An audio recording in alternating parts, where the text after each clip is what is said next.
Welcome to Life, Lessons, and Laughter with your host, Glenn Ambrose.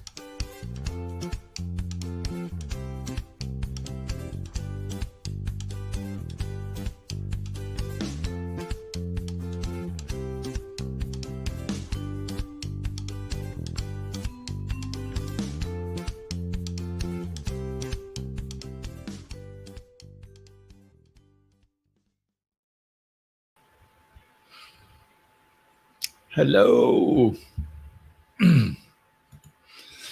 Hello, my friends. Happy flippin' Monday. What's everybody doing? How's everybody feeling? Where are you watching from? Talk to me. How's that? How's that for an intro? Welcome to Life, Lessons, and Laughter with Glenn Ambrose. That better? Is that more official? Let's turn this light down, man. Wow, that was bright. Okay, cool. Yeah, let me know where you guys are watching from. Let me know who's here. Today, we're talking about balance, a balanced life. You know, this is something important, man, important for all of us. We need to live a balanced life. So, you know, I kind of have an idea of the direction I want to go, but before I do that, like what I usually teach about balance is, you know, balance isn't 33% of three things, you know, and I think that when we're living somewhat unconsciously, just kind of going day to day to day, you know, just rolling into the next thing, that we kind of forget this. So like, let's just, you know, we'll use the three thing as the example. So if you have 33% of three things that you spend your energy on, sometimes that is going to tip. Like you can't keep that up. You can't live in a way where you give 33% of your energy to three different things all the time. That it's unsustainable. It's, you know, we live in an ever-changing reality. So we need to be flexible with our lives and our energy, for that matter. So sometimes, you know, if there's a family emergency, you might have to spend 90 or 100% of your energy on your family. And if, you know, occasionally there might be work situations where you need to spend, you know, 50 or 75% of your energy on a work situation, you know, that hopefully is short-lived. I mean, you know, and notice that I'm saying energy, not time, because there's a difference. You know, most people have to work 8-10 hour days. Like that's gone. So like, you know, when like you can have 33% of three things where energetically you spend 8 hours at work, 4 hours on family time, and 4 hours on downtime or hobby or whatever. Like, you know, we'll just use this for, you know, I'm oversimplifying life just so you can understand my point. So like if we spend 4 hours on a hobby and 4 hours on family time and 8 hours at work during our 16 hours of awake time, other than when we're sleeping, like that can be basically 33% of three things energetically. Just because you're spending 8 hours at work doesn't mean that equals the same amount of energy. You know what I mean? Like, because a lot of times when we're at work, you know, we fall into patterns and rhythms, and it's like that's a block of time that most people have to do, and it's kind of non-negotiable. So you don't have to put in that much energy into that. Whereas, you know, when you're outside of work, it's the importance level. See, that's what your priority levels, that's what is equal to your energy. And this is the same like with spirituality. This is why it's like, the beautiful thing about spirituality and enhancing your life is you don't have to quit your job and meditate for 8 hours. Like that's not how it works. You don't need to do that. If you did need to do that, if the system was set up where you needed to spend a majority of what we call time doing something for it to work, well, we'd all be screwed, because we live in a society where most people have to work majority of the time, so that would set us up for failure. That's not how it works. There's technically no time. There's no time in the spiritual realm. There's technically no time in a lot of other areas. So another way to perceive it is energy or priorities. Like most people would say that their family life is more of a priority than their work life, I hope. And those people, if you look at their lives, a lot of them spend more time at work than they do with their family. So it's not about time, it's about priorities and setting, your energy and how important they are to you. So you can have a balance of three things. But a lot of times where people, fall off is when something happens in life, like there's a work project or let's just stay with the work because most people work too much. Let's say there's a work situation and they go, hey, like, oh my God, we're in this emergency. We need your help. Can you work, a few hours overtime for a while? Yeah. Okay. Then you start working the overtime. You either get used to the money or they get used to you working that. And then all of a sudden you never get back off that. And you wake up 5 years or 10 years later and you're burned out and you don't know how you got there. It's because we just get caught up in that pattern of living and we don't slow down and hit the brakes and make adjustments. We need to hit the brakes and constantly readjust our lives, because we live mostly unconsciously and we fall out of balance with our priorities a lot of times, and life changes. Everything changes all the time.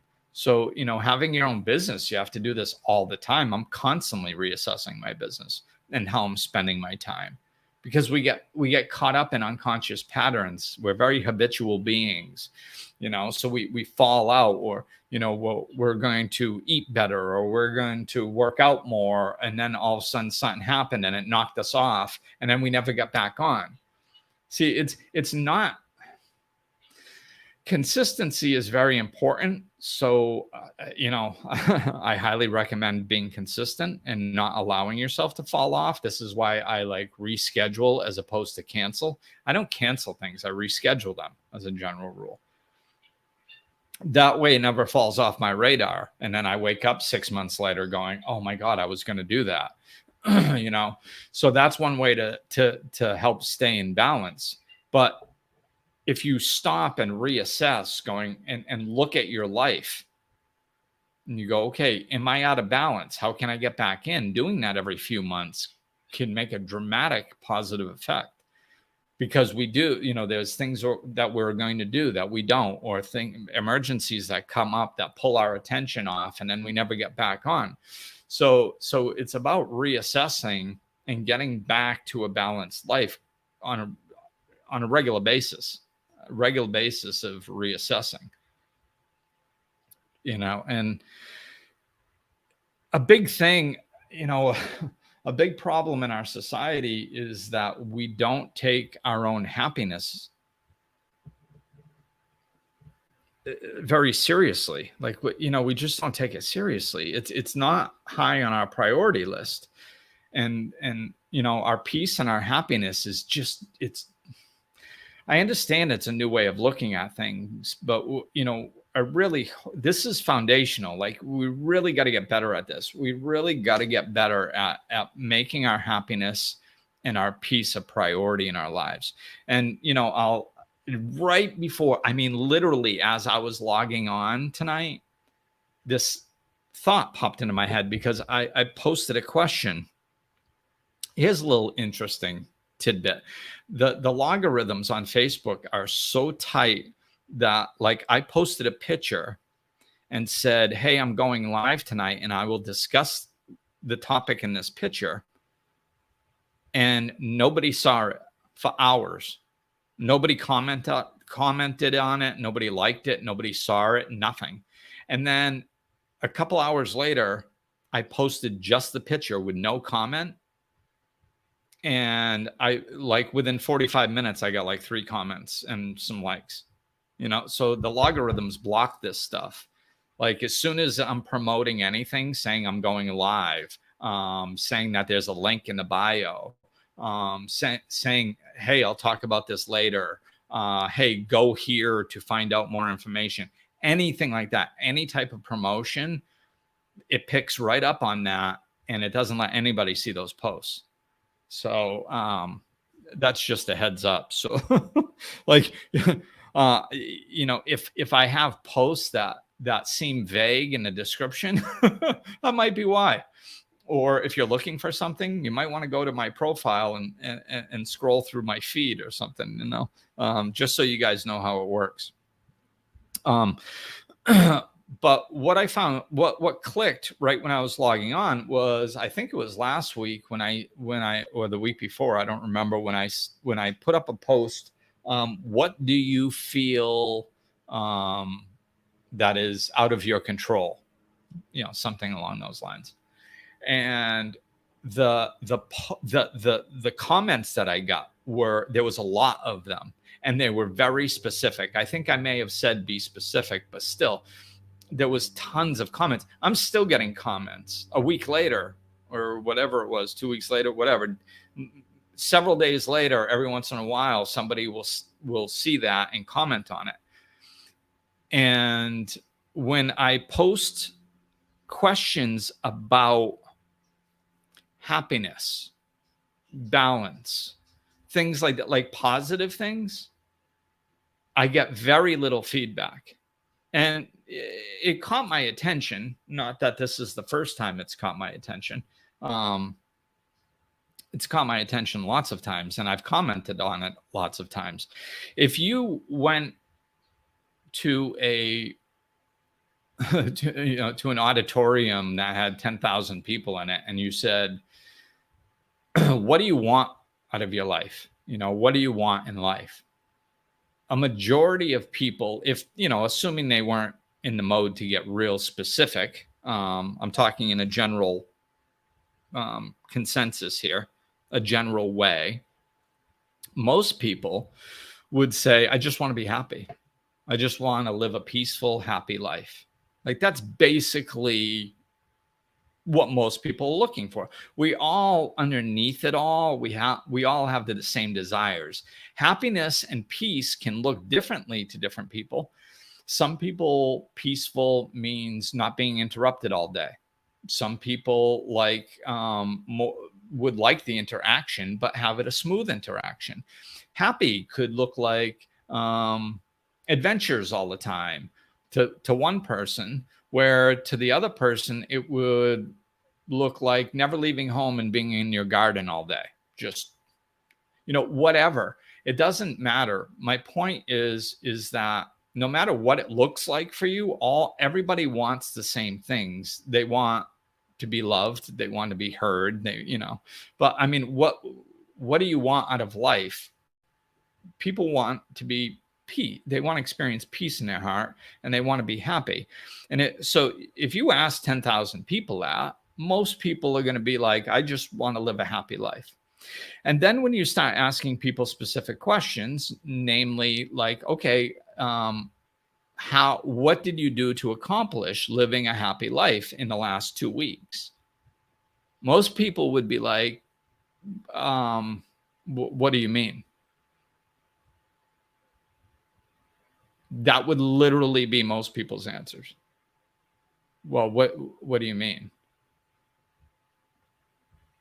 Or, and some people are going to have some answers. They're going to be like, well, I meditated, or, there'll be little trinkles of things.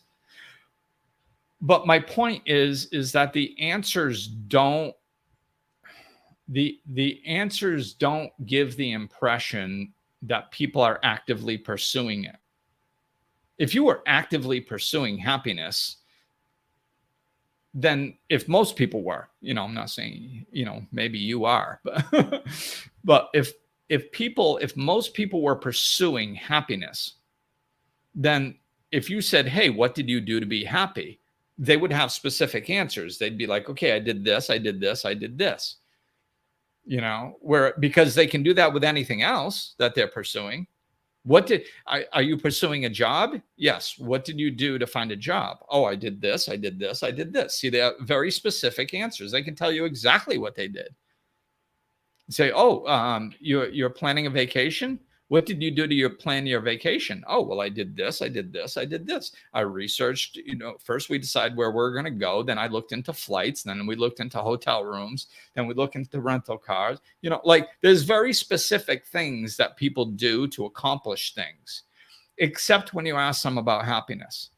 And it was the same wave that I got right before I hopped on. I was, I asked this question and I got 3 answers. One of them was a friend of mine fooling around, and one said peace, just peace, which, I mean, don't get me wrong. In one person, we have to take into consideration perspectives. Okay. So I understand. I'm not attacking everybody for their for their answers.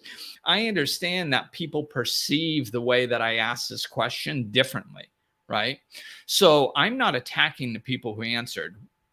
Because I understand how when they read the question, one person said, hey, I got a funny answer for that. And they put a funny answer.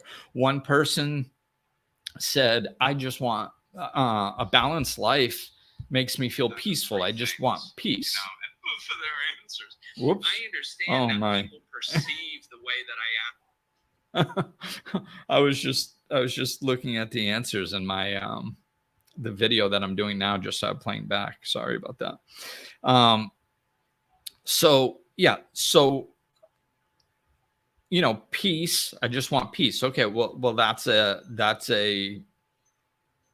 answer that's broader than what I was looking for. But how does she know that? She doesn't know what's inside my brain. She doesn't know I'm looking for something more specific, right? And then somebody else said, when I listen to myself, my higher power, and am honest, I feel balanced with life. Okay, so now we're getting into a little bit more detail about in their answer. Not exactly what I was looking for, but again, how do they know what I'm looking for? So, these answers are fine. It's just the lack of engagement in this is because if you ask people to complain about what's wrong in their life, they got 300 answers and they know specifically what's wrong in their life and why it's wrong and why they're miserable. But if you ask them what they're doing to be happy or balanced, it's like, well, it's a harder question to answer. Why? Because we don't think of it. We don't slow down and think about this stuff enough, and that's my point. So I'm gonna start leading into kind of the direction that I was intending for this, but I want to touch on that. Please, we have to put some more time. We have to act like it's a priority. That's what it is. We don't, make it a priority. No, you won't. You won't make it a priority. If I tell you to make it a priority, I guarantee you won't. You want to know why? Because you don't know how. That's why. You don't know how to make something a priority. Most people don't. It's just like, oh, I'm going to make that a priority. There's no action to that, So like it's we have to a more specific way to phrase it is act like it's a priority in your life. Behave like it's a priority in your life. That is what changes our life, is when we look at things and we go, what's my priority here? Am I behaving like this is a priority? Am I behaving like it? Well, no, I'm just kind of saying it's a priority. I've had all kinds of stuff. I've had this come up in lots of different ways over the years. I had somebody one time specifically cancel something on me And then I said, listen, I can't do this anymore because you keep canceling and my time's too valuable. I only have a little bit of it and I set this aside and you just didn't show up and I can't do that. And the reason that this person canceled was work related. And then they said, well, I always put my friends before work. Like you literally just didn't. I'm a friend. You literally did something for work instead of following through with a commitment to me.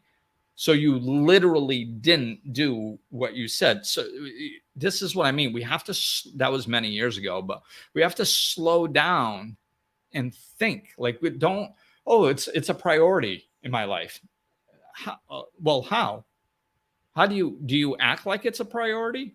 Do you behave? Do your actions follow in line with this mindset that you say you have? You know, our feet and our mouth have to be going in the same direction. Otherwise, this stuff doesn't work. You know? So yeah, like I said, I'm gonna get into the direction I was gonna go with this. Hey Gina, thanks for joining from Canada. And Sue, nice to see you from Rhode Island. Yeah, sometimes people think it has to be a grander scale answer instead of smaller things. Absolutely. And this is what I mean. You know, it's like there's no blame to anybody because of perspectives difference, you know, like the way, and I take that into consideration. This is honestly, it's one of the hardest things that I do is try to figure out a way to phrase a question to get some feedback in a way that I want. Because everybody has so many different perspectives out there, and sometimes it's grander, sometimes it's smaller, sometimes it's angled in this direction, sometimes it's angled in the direction of something they're going through in life. So I get all that. and all that's understandable. That's why I have no problem with the three answers that I got, because like their brain looked at the question in a particular way and they gave an answer in alignment with that, which I think is wonderful and helpful. And I appreciate that. But what I see is lack of engagement. If you ask somebody what's wrong, you get 300 people telling you what's wrong. If you ask people what's right, you get 3. There's dramatic difference in engagement. So everybody's very aware of what's wrong in their life, but nobody is putting attention to how to fix it. Nobody has a solution. Nobody is working towards the solution of fixing their problems. But boy, they'll tell you what that problem is, So that's my point. Yes, Cindy, our feet and our mouth do have to go in the same direction. Yeah, there's just no, they say stuff like that in recovery a lot. So I learned that from day one. And my sponsor was hardcore, man. I mean, I think I've shared a couple of his stories, but the way this dude lived the program, I had no excuse but to live it myself 110%, So what I want to talk about today is kind of in alignment with this retreat that I just announced. I just announced a retreat in October of 2022 at the end of the month here in the Dominican Republic with me. We've got 4 casitas right here. I can look out my window and see them built here on the property. And they're furnished now, so we can start having people over here for retreats. And so I announced a retreat yesterday. And I'm going to keep the first one small, but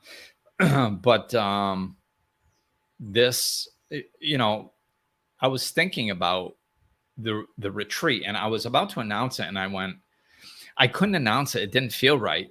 I was just like, and I wasn't feeling well for a little while, and that knocks off my energy. So I waited until I was feeling good enough where I could get a good read with my energy, and something wasn't right. And I almost just decided not to do one. And then I said, well, why don't I come up with a variable option? So I don't know where that idea came from, but so I started writing down a more simple, because the retreat I had before was very structured and very laid out with when my teachings were and all this stuff.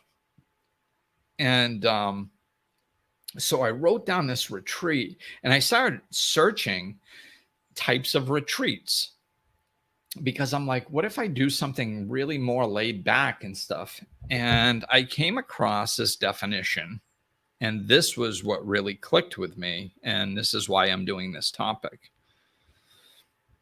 Let's see. I came up with this definition of the holistic retreat. I didn't come up with it. I found it online. It's a holistic retreat. It says a holistic retreat is one where your state of health and well-being is looked on as a whole, where the goal is to balance mind, body, and soul so that you are vital and you can live life as your best self.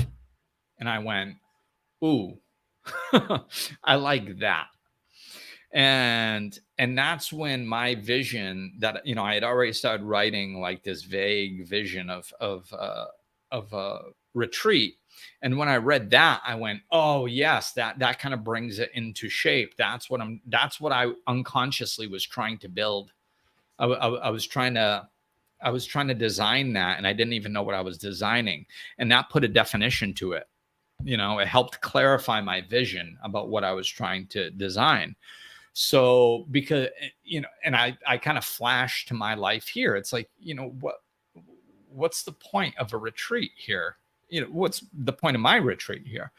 And my point of my retreat here is to take the life that I have designed over here of peace and balance, and bring other people in to show them this and experience this in all ways, and give them a taste of a balanced life that I'm living.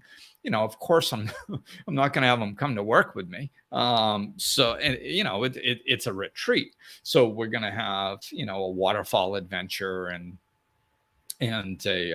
going through the caves in Cabarete here in Dominican, and a beach day and a day by the river here on our property. And, we're going to do some cool stuff, but it's going to have lots of downtime and relaxed time. And it's going to be all about balance and growth, and really tuning in. This is one of the reasons why I want to keep it simple, is to tune in to the people that are here, like their individual lives. I want to keep it small and intimate, so we can address the specific things that are going on in people's lives, their specific struggles, and just hang out while we're doing it, and enjoy the beauty, enjoy the nature that I live in, and do the work too. It's not just a retreat to go get away somewhere. I mean, it's spiritual. So, I mean, you're going to be hanging out with me for 5 or 6 days, and so we're going to be talking about spirituality. We're going to be addressing everything. So, instead of having like an hour and a half class in the morning and then an hour and a half class at night or something, no, man, let's just immerse ourselves fully in this spiritual atmosphere over here, this life that I've created. Come over, immerse yourself in it, live it with me, talk, like step into my life for a little while, and, and get the guidance that you're looking for in the process. Because honestly, it's more like how I work. This is how I am. I'm laid back. Me talking to you guys, this is what I do. Like, I share wisdom that I've been fortunate enough to be blessed with, that can help people's lives. And, people often, my clients, when they first start working with me, are often surprised, especially ones that have had structured like therapy and counseling and stuff like that in the past. Because the way I work is nothing like that. I mean, a lot of times it's actually enjoyable. the conversations we have, and there isn't structure. Because what I found is that whatever needs to come up comes up. And this is what people tell me all the time at the end of our sessions. They're like, I was so concerned that there wasn't so going to be structure, and I didn't know what we're going to talk about or what we should be talking about. But when I just let go, it went into directions that I didn't know it was going to go into. And it was much better than I thought.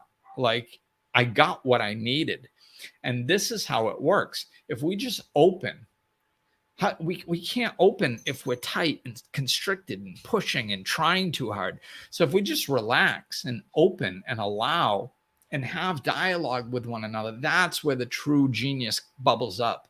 That's where the solutions come. That's where to drop into that space of peace, So this is what I want to, this is what I wanted to create with this retreat. And this is what gave me the idea of the topic tonight. It's balance. Like, my life is basically, I work with clients 2 weeks a month, and I have 2 weeks a month where I don't work with clients. Now I have plenty. I always have stuff to do, man. I'm an active person. So even when, like, I haven't been feeling well, as a lot of you know, and even with my energy down and stuff like that, there's always stuff to do. I mean, I got to get the car work done, and I can do this over at the house, and I can look into the new Starlink internet that's available over here in the Dominican now. And I can look into, there's always stuff to research, and I can run down to the beach, and I can go to the waterfalls, and I can, there's always stuff to do. So it's not about not having anything to do. And yeah, plus I have my own business. So there's stuff to do with the business too, that is outside of just me working with clients. So it's not like, I'm just doing nothing and I'm just sitting around, for those 2 weeks. If I want to, though, I can literally sit around for 2 weeks or 2 weeks a month and do nothing if I wanted. And I wouldn't have to reschedule anything, which is nice. It's nice to have that.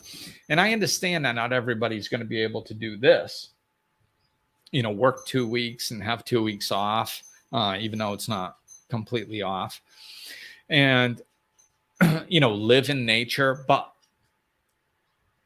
what we can do is we can design whatever life works for you. And that's balance.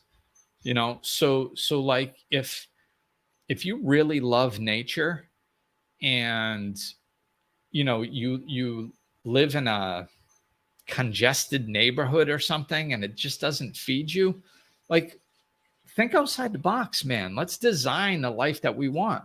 Most people, well, especially with the housing market, right? Most people, like, you can move, like, you can do things to get your life more in the way that you want. And most people don't think about it because they're just I have to be like this. I have to be like this.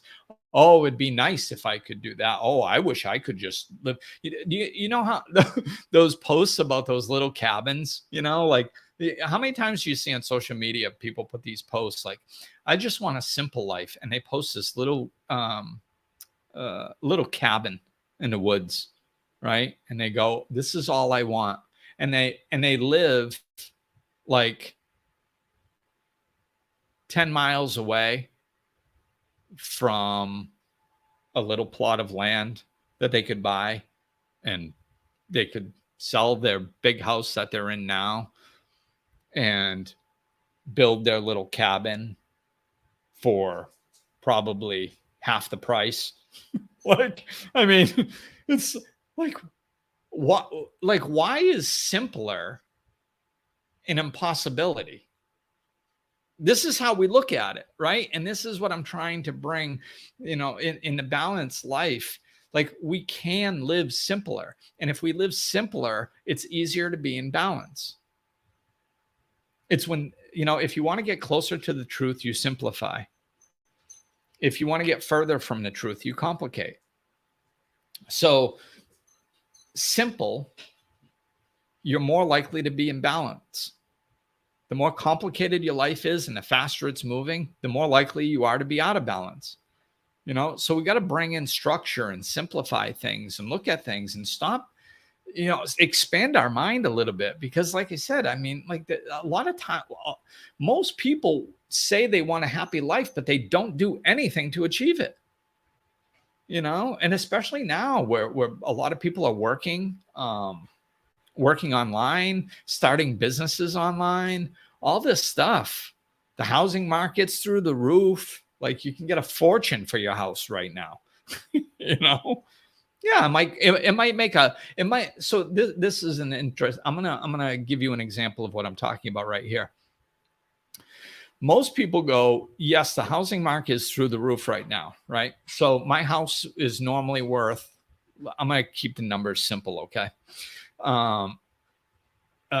So they might not be dead on, but you'll get my point. My house is normally worth $250,000. I could get $500,000 for it right now, right? They go, yeah, but the house that I want, that's priced high because of the housing market too. So I'm not going to go, I'm not going to go pay, $250,000 for a house that's only worth 125. I'm not going to do that. Like, why? Why would you not do that? Because think about the numbers for a minute. This is what I mean. People don't slow down and think about the numbers. So if you have a house that's worth 250 and, or let's just say the house that you want, you could buy for 250. Well, no, that's what I said. I'm sorry. I'm going to stick with my numbers, even though they're not really realistic, probably. So if you sell your house for 500,000 and you buy your new house for 250, even though it's only worth 125, you buy it for 250, you just made a profit of $250,000, right? So let's look at the other side, because that's the only way you can have clarity, right?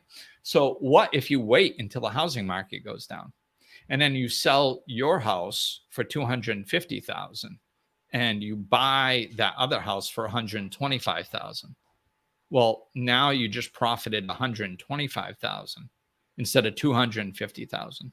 So you just basically lost $125,000. You cut your profit in half with this example.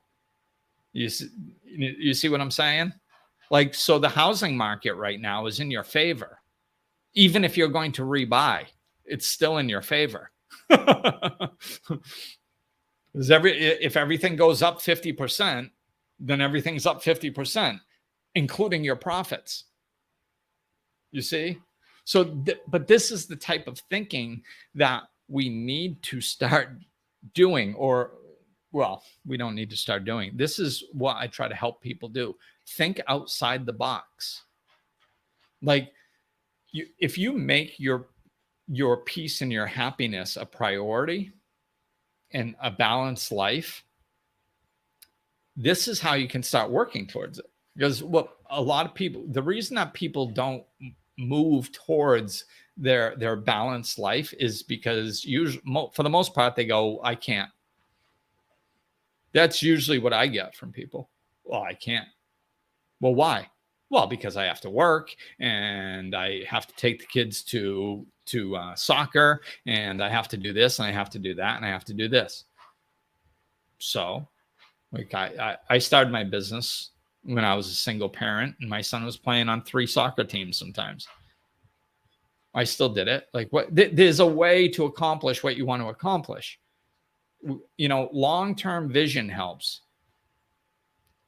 You're going to spend the next 5 years or 10 years doing something. So why not spend it walking in the direction of what you want? You're, instead of watching freaking one of those shows, SVU or something. I don't even know if they're still on or if that's the name of them, whatever. But instead of watching, 3 hours of television. Why don't you watch 2 hours of television and start researching different ways to achieve what you want? Well, I would like a house in the country, just a simple little house. Like if you're anywhere near my age, like a lot of the empty nesters are, this is the age we're at, or we're getting, a lot of us are. So it's like, oh, I wish I could downsize. I wish I didn't have such a big lawn to mow, or I didn't have to clean such a big house, or I just want something more peaceful and quiet. Go get it. Go get it. I mean, you can get it. You can downsize. Think about it. Having a 2-bedroom house on a big lot of land, as opposed to having a 4-bedroom house in the middle of a busy neighborhood. I mean, the lot of land is probably going to be cheaper with a 2-bedroom house. Well, it's got to be close, So I mean, oh, hey Janice, no problem. Have a good night. Good to see you. And hey, Mike, thanks for tuning in. Yeah, the retreat experience is awesome. I agree with you. But my point is it's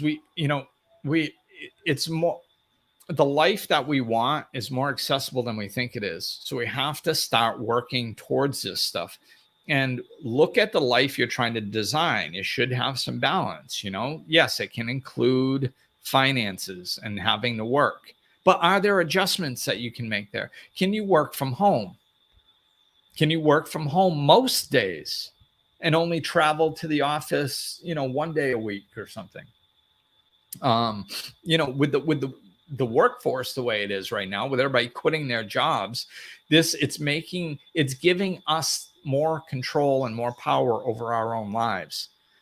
And we really need to start cashing in on that. Ride this wave, because that will actually give it energy and keep it going in a positive direction. Right now, businesses are being hit hard because the employees, for the first time in human history, are gaining power. It's the first time in history where enough people have quit and said no more of the crappy way that I've been treated, the underpay, all this crap. It's the first time that enough people have done it to really knock the power out of whack. We're getting out of the age that our parents and our grandparents and we even lived in most of our lives, which is fear-based. Oh my God, you have to have your job. You have to have your job. Not now. Go get another one. Or people like, oh my God, you're a good worker. If you're a good worker, I've always been a good worker. If you're a good worker, you have so much power right now, because people are understanding that it takes a lot of money to train people, and to lose you is going to be a big blow. And then they're probably going to hire a bunch of people that don't want to work at all. And then it's just a big nightmare. So I'm telling you, the value that the workers have now is like no other time in history. And the more we lean into that, the better. And we should. Why should CEOs make hundreds of millions of dollars or tens of millions of dollars while we struggle? Why? What? Oh, that's life. No, it ain't. Those days are over. We are creating a new paradigm. We're creating a new even playing field. If you work hard, you should be able to take wonderful vacations, and you should be able to have a nice little house with 2 cars, and you shouldn't be struggling to make ends meet and have your credit cards maxed out. Those days are ending, and we're heading in the right direction. So if you lean into this is, that's what's going to keep this wave going. We need more and more people creating the life of their dreams. And this is it's a grassroots movement. We are creating a new paradigm, and we're living it. And this is what I mean. This is why I'm excited to you don't have to move to the Dominican Republic, but hey, why not? Some of you, I can't, don't just move. You got to go places, and the Dominican isn't the only place. you got to see if it's right for you. It's not right for everybody, but I mean, like, I think, I was talking to my sister today, and she was like, do you plan on staying over there for the rest of your life? I'm like, yeah, probably. Just I don't know for sure. I mean, I'm always open to change, but I mean, probably, just because why? Like, why would I go back? I mean, I'll travel probably more to visit my son and my family, a little bit more than I have the first couple of years here. But I mean, move back, why? Like, so I can go over there and struggle? Like, I mean, the let's just put it this way. My retirement picture looks much better. And I don't even know if I'll ever retire. But what I mean by that is my old, living as I get older without any stress. That looks much better here than if my bills were 4 times as much. Because that's basically what it is. I mean, I'm in a unique situation over here. It worked out really beautifully for me. But I mean, really, my bills are about 25% of what they were in the United States. My cost of living, it's insane. I mean, and I love it. So why would I, But that's just for me. But I want people to come experience this and expand their mind, travel a little. Like, when you go on vacation, take a day or 2 days or 3 days, if you could, to not just sit in a freaking lawn chair, man, and just have umbrella drinks brought to you. Like, I mean, I understand. I think that there's nothing wrong with the decompression aspect of that. I think it's helpful in some ways. So I get it. But I mean, you're in different countries. Take in some of the culture, explore, have somebody like, hire a taxi driver that's reputable from your resort to go take you like places to look at some places that are for sale or something, and talk to a couple neighbors. People are actually friendly in other countries. Like, like if somebody did that here, right? Like, if somebody was staying at a resort and they took a taxi over to like a couple property areas that I know down in Cabarete, let's say by the beach, and they just walk through the neighborhood, you could have 5 different conversations with people that live there for hours. They would tell you all about their place. This is how people are over here. It's wonderful, but explore things, think outside the box. I mean, living over here is so much more inexpensive than living over there. If you can work online, great. I mean, a lot of people, like, you could, if you want, especially if you want to live in the mountains and build something, you could build something for $100,000 and be good. Land and house. You're good for the rest of your life as far as where you're living, I mean, expand our mind. Think about, my point is, I know I keep coming into balance, but I feel I got to tie it in a little bit more to why I keep using that word. I keep using that word because it's not just about the external things, but those external things can support the balanced life that we have. And what we need to start doing is bringing our consciousness to this a little bit more and going, like, break out a piece of paper and write down, like, okay, what would a balanced life look like for me? What would include, Lisa said peace in my answer. Okay, what would a peaceful life look like to you? If that's what you want, what would a peaceful, happy, balanced life look like? And literally put it down. Like, okay, I want, and try to be somewhat reasonable with it. I mean, if you say, I want a 10-bedroom house in the middle of nowhere with no neighbors for 3,000 acres, and I want it all paid for and no mortgage payments, and I have $1,000 in savings right now. Well, that might be a big fence to swing for, but So try to keep it realistic, even if it's a stepping stone to where you're going. If you can do with less, seriously consider downsizing right now. Seriously consider it. Why not? It's a great time to do it. And your mortgage goes down, like this is what I mean. Most people's dreams, if they really looked into them, it would make their life more manageable. So they could work less either now or less number of years, because they'd be able to save more because their bills are less. The things that are important in life are not real expensive. Everything that people say what brings them happiness, most of the time it's not real expensive.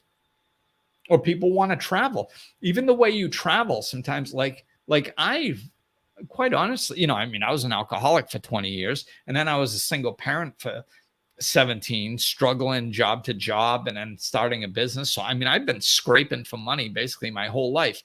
When people, like normal people that actually followed society's way of doing things and did the right things in their lives, as opposed to being a drunk for 20 years, when I hear those people talk about vacations, like a lot of times they'd be like, well, yeah, for two of us to go on vacation for a week, that's about $5,000, or $10,000, or I don't even remember what they said.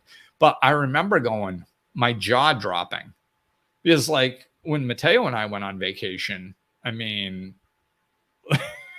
we weren't spending that. I was figuring out how to wiggle it around school vacations, but yet I had to have them miss 1 or 2 days of school too, because if I didn't, the plane prices were tripled, the airfare. So I would. So what I actually ended up doing was taking like 10 and 14-day vacations with Mateo, and they were actually cheaper than 7-day vacations, because I went outside the school vacation dates, because the airplane companies, airlines, they know all that. So, so the prices are triple during this, so like, I would spend, maybe I would get flights a lot of times for around school vacation was still a little high. I used to get flights from Florida to New England for 200, 250 regularly. Around school vacations, maybe 350 or something. So you're looking at 700. I could rent a car for a week for $200. I'd go online and search. I'd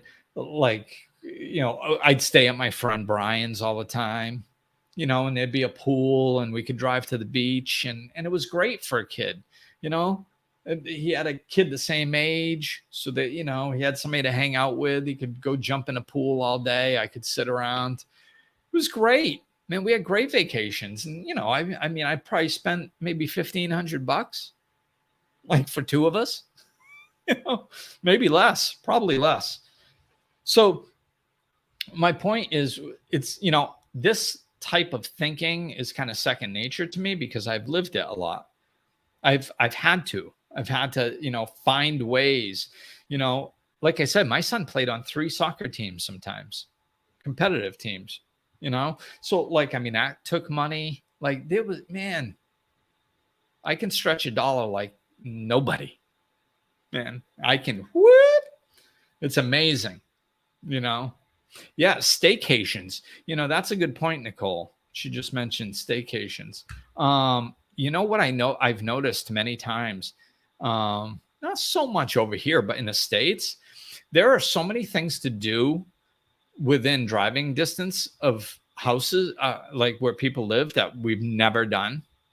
Florida, all kinds of natural springs and caves and all kinds of stuff that I didn't even know. And I lived there many years. Again, a lot of those years were as a drunk. So, I didn't do a lot of intelligent things, but Massachusetts, Rhode Island, all kinds of things to do within driving distance. You know, staycations are great. There's so many ways to enjoy our life that we can do. And a lot of them are free. You know, like in Rhode Island, I used to go to, I used to take Mateo to Purgatory Chasm and just climb the rocks all day, you know, and get an ice cream at the little truck for $3, you know, and that was a day, man. Or drive up to Mount Monadnock in New Hampshire, climb that, come back down, stop. And the only thing I paid for was, I think they might charge you like $7 to climb the mountain or something for like a carload maybe, but it's very cheap. And then, you know, stop and grab something to eat on the way home. That's it. Like there is so many ways to fulfill your life and make it more balanced by doing things around you, by expanding your vacations. So you actually expand your mind, like while you're there, and understand, like if you're even thinking about moving to a different country, that's what I was talking about. Like get outside of the resort a little bit, you know, and explore maybe a little, see what the options are. Explore online, find some houses that are for sale, even if you're not ready to buy, that are like, you could be like, hey, this could be in my range several years down the road. And then just go look at them, you know, while you're there one day. If, you know, just expand your mind into these things. Start trying to find a way, start putting action, start acting like a balanced life is your priority. And then you will have a balanced life if you start taking action and acting like having a balanced life is a priority. You know, like just spend 30 minutes or an hour a day or a few times a week researching stuff, looking into things, having conversations with people about how to achieve whatever you want in your life. Boy, I'd really like more downtime. Really? Start having conversations with people about having more downtime. No, and, you know, people that are helpful, not people that are going to sit there and go, oh, yeah, we all wish we had freaking downtime day.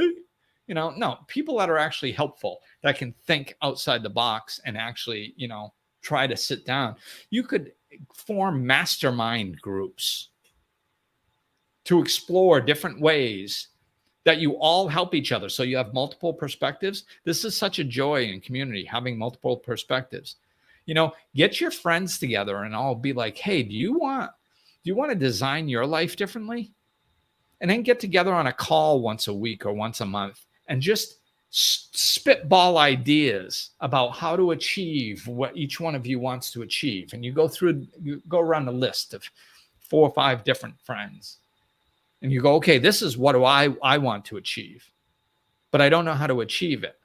Do you guys have any ideas? And then they all give ideas for that one. Then you go to the next person, you know, and, you know, who knows? Maybe I could even go in there on a mastermind group if you guys form this. Let me know. Email me. But, you know, like it's very simple. People look at my life and so many people think I'm lucky, man. Oh God, that goes right up my ass sideways. I'm not lucky. I designed this. It was intentional. I didn't know that there was going to be a house in the mountains of DR like this. I didn't know this, but I knew what I wanted. I wanted peace. I wanted to be in nature. I wanted a simple life. I wanted to be in a quiet spot. And then all of a sudden, a place that has all those things presented itself at extremely low rent. And I went back, you know, I was here 3 months living down by the beach. And I went to the person who owned, you know, and I had a year lease. And I went to my landlord at the time, and I explained what I just found. And she says, oh, she's like, does this mean you're going to move up there? And I looked at her and I was like, I think I have to. I mean, how could I not move up there? You know, like, I mean, it's everything that I wanted just being handed to me. Like, how could I not, you know? So I had to pay a penalty to get out of my lease. Well, I'll make that penalty back. I'm sure I made that penalty back within the first year. I mean, it sucked that I had to pay it, but I understand. So it's, so I took a little hit to get to where I wanted to be, but it's that long-term thinking. Oh, I'll make it back over a year and I'll be in a more peaceful environment. Sweet. You guys can do this stuff in your lives. You guys can make the adjustments. Sometimes it might be changing a job. Sometimes it might be cutting back on your hours. Sometimes it might be starting your own business on the side and having that grow. So eventually you can drop what you don't like doing, or maybe you like doing it, but you don't like doing it for somebody else. So like it's that, start building the life that you want intentionally. And you will get there, because if you don't, you're just going to end up where you are now 5 or 10 years from now. But if you start designing the life that you want, you'd be surprised when you're heading towards your heartfelt desires and what you really want. The universe supports you. God supports you. So you'd be amazed. Like I said, I didn't know. I didn't come find this house. It found me. So if you put energy towards things, all of a sudden things start falling into place. And situations arise that you never would have guessed. And it's like, oh my God, but you have to do that. See, like the thing that keeps most people stuck is that they want to see how everything works out perfectly in their favor before they'll take step one. And that's how people stay stuck. Oh, well, maybe I could sell my house, but I don't know of any house that I could buy, and they're probably expensive, and they talk themselves right out of it, without doing the research. It's like, research, people, look into this stuff. It's a lot more possible than you realize. So, when you start putting energy into something, then you're supported. And my life is a perfect example. This has happened in just about every area, because like I said, I've been basically broke my whole life. So I haven't had the ability to just go do what I want. I didn't start. I was collecting food stamps when I started my business. I didn't just must be nice to start your own business. No, man, I had to figure it out. I wasn't handed anything. But what I did was I thought outside the box. I just kept going, how can I make this happen? What can I do? And some of it didn't work out. I was telling my son the other day, years ago, this was 13 years ago, maybe more, I built a website where I had to learn HTML code and all this stuff and created a drop shipping website for spiritual books and CDs and stuff like this. And I had this idea, somebody gave me the software, and then disappeared. So I had to figure out how to take this software, create a website before they were just all drag and drop, and get this software in there, connect it with the freaking postal service, for shipping, automatically calculating and all that. It was, oh my God, it was a lot of work. I worked on that daily in my spare time. Whenever, instead of sitting there, I'd have the Red Sox game in the background and I'd be doing this stuff. That's what I would do instead of sitting there watching mindless shows, And I would do it. And it took me a long time, and I got it up and running. And that's when I realized that marketing is a big freaking deal. Because I couldn't sell anything, nobody was finding my website, and they could buy it cheaper on Amazon and other places. So it didn't, it flopped. But what it was me working towards a goal. It was me working towards having my own business, working towards not working for somebody else. So that didn't work. But then I started a personal training business with group exercise outside. And guess what? That failed too. And then I think the next business I started was the one that I have now. but it didn't look like a life coaching business. It was more personal training than anything, you know? So, I mean, my point is that like, if we pay attention to what we don't have, that's all we're going to see. And if we sit there waiting and go, well, I'm not going to put any energy until I know that it's going to work out. Well, we're going to stay stuck. Like, I didn't know my business was going to work out. The last two I told you about just failed. So why is this one going to work out? Well, I don't know, but I was leaning in the direction of what I wanted. And then finally it came to fruition, you know, and my business became more of what I want and supporting me. So you guys can do this with businesses. You can do this with possibly changing jobs. You can do this. You know, a lot of people, well, I've been at this job for 20 years. Yeah, but they treat you like crap. You have 20 years experience. Why don't you go somewhere else? Why don't you just look? Just look. People don't even look to see if there's better options out there. You know, if you have 20 years of experience in this job market, people want people who can actually do the job and that have consistency on their record. They're craving that. They would love to have you. They might even give you a signing bonus. You might get a raise and you might be able to work from home if you want. You know, like, I mean, just explore, look into things. And the things that are right can start falling into place. So maybe you'll work a little bit less. Maybe you'll downsize into a simpler home in a more peaceful environment. Maybe you'll take more vacations if that's what you want.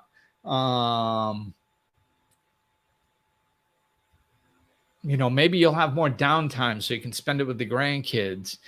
Maybe you can sit on your butt and go fishing more or gardening, like whatever you want. Make the joyful and peaceful and the happy parts of your life a priority. They have to be in there and you have to work towards them, and that's where the balance is. This is why I keep using the word balance, is because most people are out of balance. They think work is everything. And they wish it was different. Well, work isn't everything, and you don't have to wish. You just have to live intentionally. You know, I've done it. Other people have done it. So what's the difference? It's just about putting effort towards it. That's all. It's about putting effort towards it. And it doesn't take that much. I say this all the time. I mean, you can start a business, change your life in 30 minutes a day average. You know, that's what, 3.5 hours a week. You take 3.5 hours a week or set to 7 hours a week. You can literally change your life by pursuing whatever you want during that time. And you know, I'm going to end with this just to put it in a perspective. If we sleep, you know, I say this every once in a while, if we sleep 8 hours and we work 8 hours, that means we have 8 hours left in the day. I'm just saying one of them, to create a balanced life that's more enjoyable for you. That's it. Just 1 hour a day. And you got 7 more to do whatever else you got to do. And that usually blows people's mind when they look at that. They're like, wait, I have 8 hours of free time. How is that possible? I'm busy all the time. Well, right. We need to structure a little bit. We need to slow down and bring some structure into our lives. So, because we're doing a bunch of stuff that we don't need to be doing. That's a fact. We do it. All of us do it, you know, so we keep ourselves busy. It's so we don't slow down and feel the uncomfortability bubbling up within us from living a life that we don't enjoy. But you can find an hour. It's just, if I can do it, anybody can do it, because I had just as busy a life as anybody. So all right, peeps. Well, that's going to do it for tonight. But just, please start thinking outside the box. We are at a very unique time in human history right now, where you have more power in the job fields, the job markets than you ever have before. So explore different job possibilities. It's much easier to start a business than ever before. Explore that if that's something you're interested in. The housing market is through the roof. Explore downsizing and moving to a more peaceful place if that's what would bring you joy. It's easier to move to other countries. Explore expat websites, expat.com, expats in Facebook groups. There's all kinds of websites and Facebook groups and all kinds of stuff for every country around to find out information about moving to other countries and working remotely or just retiring to other countries. It's just, the world is filled with possibilities, and they're expanding and expanding and expanding. So just, take my word for it, man, because I've done it. Lean into the balanced life. So and I say balance because I get it. Most people still have to work. So I'm not throwing that out. So you got your work, but you might be able to shape your work to where you can fit in more of these other things. So you have a more balanced life that's more peaceful and more happy. So that's what I wish for you. And I want you to know that it's possible, and let me know if I can help you. And good luck and good night. I am signing off, I believe. Yeah, I think that's it. All right, people. Thanks for watching and listening, and peace. Looking for more? Check out over 200 episodes of Life Lessons and Laughter, or click the link in the description of this episode to connect with Glenn directly.